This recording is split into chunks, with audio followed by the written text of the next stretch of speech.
Hello everyone. आज की class में बात करेंगे हम चिनाब नदी के बारे में। हिमाचल प्रदेश की लास्ट रिवर है चिनाब, साउथ से नॉर्थ की ओर।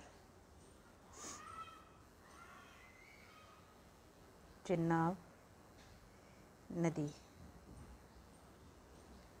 चिनाब नदी की अगर बात करें तो इसके साथ दो डिस्ट्रिक्ट टच होते हैं। एक आपका लाहौल स्पीति और दूसरा आपका चंबा।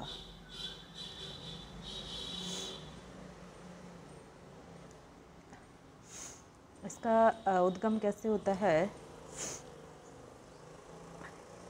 यहाँ पर एक झील है जिसका नाम है सूरज ताल। सूरज ताल। और यहाँ नीचे एक झील है जिसका नाम है चंद्रताल। चंद्रताल।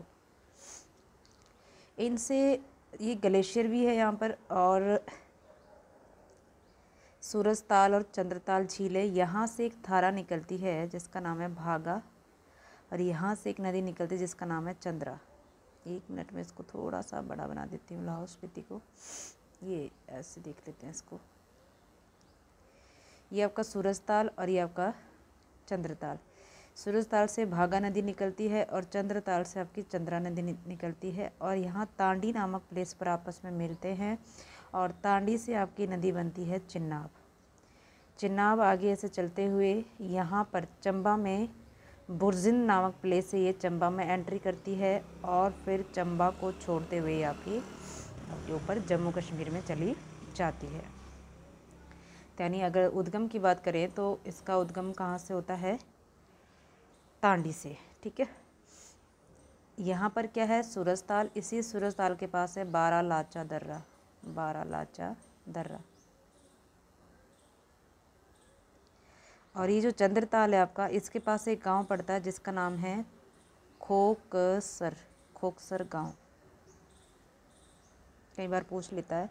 यहाँ से बनती है सूरजताल से भागा नदी, और चंद्रताल से बनती है आपकी चंद्रा नदी। दोनों जहाँ पर मिलती है उस प्लेस का नाम है तांडी। यानी अगर बात करें तो जो आपकी चिनाब रिवर है, इसका जो बनने का प्रक्रम है वो है आपका, ये आपकी धारा आई भागा, नीचे से आपकी आई चंद्रा, तांडी पे मिली, और यहाँ से आगे आपकी चिनाब नदी का प्रोसेस शुरू हो गया था, है ना। इसका मतलब चिनाब का उद्गम स्थान क्या है? तो तांडी। तांडी नामक प्लेस से आपकी चिनाब नदी का उद्गम होता है। इसी चिनाब नदी को हम कई बार चंद्रभागा भी बोल लेते हैं। चंद्रभागा नदी। तो हमने थोड़ा सा यहाँ से ध्यान रखना है, चिनाब भी है इसका नाम और चंद्रभागा भी हम इसका नाम देते हैं। अब हम बात करते हैं यहाँ पर कि इसके अन्य नाम क्या क्या है। इसके बहुत सारे आपको नाम मिलेंगे। देखिए, वैदिक नाम इसका जो हमें मिलता है, वैदिक नाम इसका देखने को मिलता है हमें अस्किनी। अस्किनी। ऋग्वेद में भी यही नाम मिलता है। इसका मतलब होता है डार्क कलर्ड वाटर। ठीक है। और एक है आपका ऋग्वेद में ये अस्किनी मिलता है, और अथर्ववेद में इसका नाम कृष्णा नदी भी लिखा गया है। कृष्णा नदी। चिनाब को कृष्णा नदी। संस्कृत नाम है इसका। संस्कृत में इसे कहा जाता है चंद्रभागा। चंद्रभागा संस्कृत नाम है, और इसका ग्रीक नेम भी है। ग्रीक नाम क्या है? ग्रीक नाम है इसका सैंड्रोफिगस।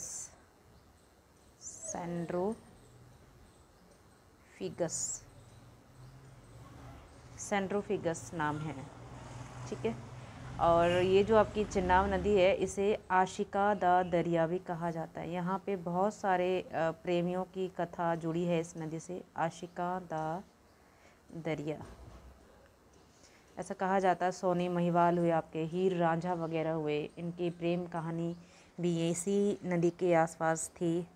और ऐसा माना जाता है कि जो भागा है वो भागा सूर्य के पुत्र माने जाते हैं, और जो चंद्रा है वो चंद्रदेव की पुत्री मानी जाती है। भागा सूर्य के पुत्र और चंद्रा चंद्रदेव की पुत्री मानी जाती है। तो दोनों आपस में प्रेम करते थे, तो अपने प्रेम को मतलब इनका मिलन ना हो पाया किसी कारणवश, तो दोनों ने पानी का रूप ले लिया, धरती पर आकर ये आपस में मिल जाते हैं फिर, चंद्रा और भागा। तब इसे हम क्या कहते हैं, आशिका दा दरिया नाम देते हैं। ठीक है, याद रखिएगा चिनाब को हम सिंबल ऑफ लव भी कहते हैं, सिंबल ऑफ लव भी कहा जाता है किसको, चिनाब को। चिनाब नदी की अगर मैं बात करूं, इसकी लंबाई कितनी है, लगभग 122 किलोमीटर। ठीक है, अगर टोटल की बात करें तो 1200 किलोमीटर ये बहती है आपकी कहाँ पर, टोटल हिमाचल में बहती है 122। इसकी जल ग्रहण क्षमता कितनी है, तो जल ग्रहण इसका क्षमता कितनी है, 7500 स्क्वायर किलोमीटर। इतनी इसकी सहायक नदियाँ यहाँ पर आकर मिलती है। ठीक है, और अगर देखिए तो ये जल घनत्व में ये सबसे बड़ी नदी मानी जाती है, इसका जल घनत्व बहुत ज़्यादा है। ठीक है, डेंसिटी कहते हैं जिसको। तो अगर कभी पूछेगा कि हिमाचल में जल घनत्व में सबसे बड़ी नदी कौन सी है, तो चिनाब नदी आएगी उस सिचुएशन में। अगली जो बात करते हैं वो है सहायक नदियाँ। सहायक नदियाँ कौन कौन सी है चिनाब की, 2 डिस्ट्रिक्ट इसके साथ टच होते हैं, बस 2 डिस्ट्रिक्ट में आपको सहायक नदियाँ मिलेगी। सबसे पहले हम बात करते हैं जो भागा है आपकी, भागा नदी, उसकी एक सहायक है झांसकर, झांसकर नदी। ठीक है, जो कि दारचा नामक स्थान पर ये इसमें मर्ज हो जाती है। दूसरी आती है इसकी सहायक नदी मुलकिला। चिनाब की सहायक नदी कौन सी आएगी, मुलकिला। फिर तांडी में जब ये मिलती है तो तांडी में कुछ सहायक नदी आएगी यहाँ पर, तांडी। तांडी का अर्थ होता है तन देह, तांडी शब्द तन देही से बना है, मतलब क्या, त्याग करना, त्याग करना। कहते हैं कि यहाँ पर द्रौपदी ने अपने प्राण त्यागे थे और उनका यहाँ पर अंतिम संस्कार हुआ था। देखो, एक तो है द्रौपदी, दूसरा ऋषि वशिष्ठ, ऋषि विशिष्ट ने भी यहाँ पर अपने प्राणों का त्याग किया था, तभी इस प्लेस का नाम पड़ गया था तांडी। तांडी मतलब तन देही, तन देही मतलब त्याग करना। कहते हैं कि इस क्षेत्र में चांदी भी मिलता है, हमें चांदी देखने को मिलता है ना, तो चिनाब में चांदी भी पाया जाता है, ऐसा देखने को मिलता है। इस तांडी नामक प्लेस पर 2 खड्ड आकर मिलते हैं, तांडी 2 खड्ड आकर मिलते हैं, जिसका नाम है हसेर खड्ड, हसेर खड्ड, और दूसरा खड्ड है यहाँ पर मरहू खड्ड, मरहू खड्ड। और जहाँ पर तांडी में चिनाब नदी बनना शुरू हो जाती है, वहीं पर ये दोनों खड्ड आकर मिलते हैं। अगली बात करते हैं हम लोग, एक और नाला इसमें आकर मिलता है जो कि बहुत इम्पोर्टेंट है, मियार नाला। बहुत बार ये पूछा भी जाता है, मियार नाला किसका सहायक है, तो चिनाब का, मियार नाला। उदयपुर जो आपका शहर है वहाँ पर ये चंद्रभागा में मिलता है, मतलब चिनाब में मिलता है, उदयपुर के पास, उदयपुर के पास ये आपका चिनाब में मिल जाती है। फिर त्रिलोकीनाथ मंदिर आपने सुना होगा, उदयपुर के पास ही है। यहाँ पर 2 खड्ड मिलते हैं, कालीछो, कालीछो खड्ड, दूसरा है छोबू, छोबू खड्ड। ये 2 खड्ड आकर कहाँ मिलते हैं चिनाब में, तो त्रिलोकीनाथ मंदिर के पास, त्रिलोकीनाथ मंदिर के पास ये आपके चिनाब में आकर मिल जाते हैं। ठीक है, फिर इसके बाद ये लाहौल स्पीति से एंटर कर जाती है कहाँ पर, आपकी चंबा के अंदर। चंबा में कहाँ से एंट्री करती है चिनाब नदी, तो चंबा में ये बुरजिंद, बुरजिंद नामक प्लेस से ये चंबा में चली जाती है। ठीक है, और चंबा की एक घाटी पड़ती है पांगी घाटी, पांगी घाटी में चली जाती है, पांगी घाटी। यहाँ पर पांगी में एक नाला आके मिलता है इसमें, जिसका नाम है सेचुतुआ नाला, सेचुतुआन नाला। फिर एक साच नाला भी है, साच नाला भी इसमें मिलता है। साच दर्रा भी सुना होगा आप लोगों ने, साच नाला। और संसारी नाला। संसारी जो नाला है, इस संसारी नाले से जो चिनाब है, संसारी नाले से चिनाब चंबा को छोड़कर जम्मू की बॉर्डर घाटी में चली जाती है। कहाँ से, एक मिनट आप यहाँ पे इसको मेंशन करेंगे। संसारी नाले से मिलने के बाद क्या होता है, जम्मू में, यानी चंबा को छोड़कर ये जम्मू में बॉर्डर घाटी में चली जाती है। बॉर्डर घाटी चली जाती है। चिनाब नदी, और यहीं पे आपका चिनाब नदी का कॉन्सेप्ट यहाँ पर ख़त्म हो जाता है। चिनाब नदी।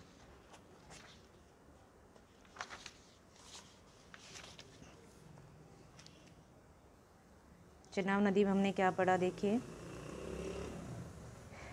इसका उद्गम होता है तांडी से। सूरज ताल और चंद्र ताल से दो धाराएं निकलती है और ये तांडी नामक प्लेस पर मिल जाती है। तांडी से आगे आपका किसका उद्गम हो जाता है, चिनाब का। चिनाब केवल 2 डिस्ट्रिक्ट में बहती है और ये हिमाचल प्रदेश की सबसे उत्तरी नदी है। ठीक है, अब ये आपका चंबा में भुरजिन नामक प्लेस पर एंट्री करती है और यहाँ पर संसारी नाले के पास ये चंबा को छोड़कर जम्मू में चली जाती है। ठीक है, इसके बाद इसके वैदिक नाम अस्किनी है, अथर्ववेद में इसे कृष्णा नदी कहा गया है और संस्कृत नाम इसका चंद्रभागा है, ग्रीक नाम इसका सेंड्रोफिगस है और इसे हम आशिका दा दरिया भी कहते हैं। इसे सिंबल ऑफ लव भी कहा जाता है, यानी आशिका दा दरिया। इसकी लंबाई की बात करें तो 122 किलोमीटर है और अगर कुल लंबाई की बात करें तो 1200 किलोमीटर है। इसकी जल ग्रहण क्षमता है 7500 किलोमीटर, यानी जल घनत्व में यह सबसे बड़ी नदी मानी जाती है। इसकी सहायक नदी में देखिए भागा नदी, भागा नदी में एक और नदी आकर मिलती है, झांसकर नदी। फिर इसके बाद है मुलकिला नदी। फिर तांडी। तांडी नामक प्लेस से जब चिनाब बनना शुरू हो जाती है तो, यानी तांडी का आपको मीनिंग भी पता होना चाहिए, तनदेही यानी त्याग करना। यहाँ पर द्रौपदी और ऋषि वशिष्ठ ने अपने प्राणों का त्याग दिया था, तो तभी इसका नाम क्या पड़ गया था, तांडी। तांडी में 2 खड्ड मिलते हैं, हसेर खड्ड और मरहू खड्ड। ठीक है, और उदयपुर के पास इसमें मियार नाला आकर मिलता है और त्रिलोकीनाथ मंदिर के पास कालीछो खड्ड और छोबू खड्ड आकर मिलता है। और फिर ये भुरजिन नामक प्लेस से ये आपका चंबा में चली जाती है। चंबा की किस घाटी में जाती है, तो पांगी घाटी में, और चंबा में ही इसमें एक नाला आकर मिलता है, सेचुतुआ नाला और साच नाला। और संसारी नाले से आपका क्या करती है, चंबा को छोड़कर जम्मू की बॉर्डर घाटी में चली जाती है। ये बात थी आपकी चिनाब नदी के बारे में। आज हमने ख़त्म कर लिया है हिमाचल प्रदेश में नदियों के बारे में। एक और नदी बचती है हमारी, स्वान नदी। स्वान नदी के बारे में हम कल की क्लास में डिस्कस करेंगे। उसके बाद आपका हिमाचल में नदियों का कॉन्सेप्ट यहाँ पर ख़त्म हो जाएगा। और उसके बाद देखिए, उसके बाद हिमाचल प्रदेश में हमने कुल कितनी नदियाँ, मेजर नदियाँ जो है हमारी 5 ही है। इसमें हमने नीचे से नॉर्थ से देखा यमुना, उसके बाद हमने देखा सतलज, उसके बाद हमने देखी व्यास, फिर उसके बाद रावी, और फिर उसके बाद आपका चिनाब, जो कि आज लास्ट नदी थी आपकी। और अगर बात करें कि कुछ और नदियाँ भी है, जैसे आपकी स्वान नदी है, स्वान नदी, इसके बारे में चर्चा करें तो ये ऊना की बरसाती नदी है। इसमें भी बहुत सारे खड्ड आकर मिलते हैं, इसके बारे में हम कल बात करेंगे। ठीक है बच्चों, आज के लिए इतना ही। धन्यवाद। वीडियो अच्छी लगे तो लाइक, शेयर, सब्सक्राइब ज़रूर कीजिएगा। Bye bye. Take care of yourself.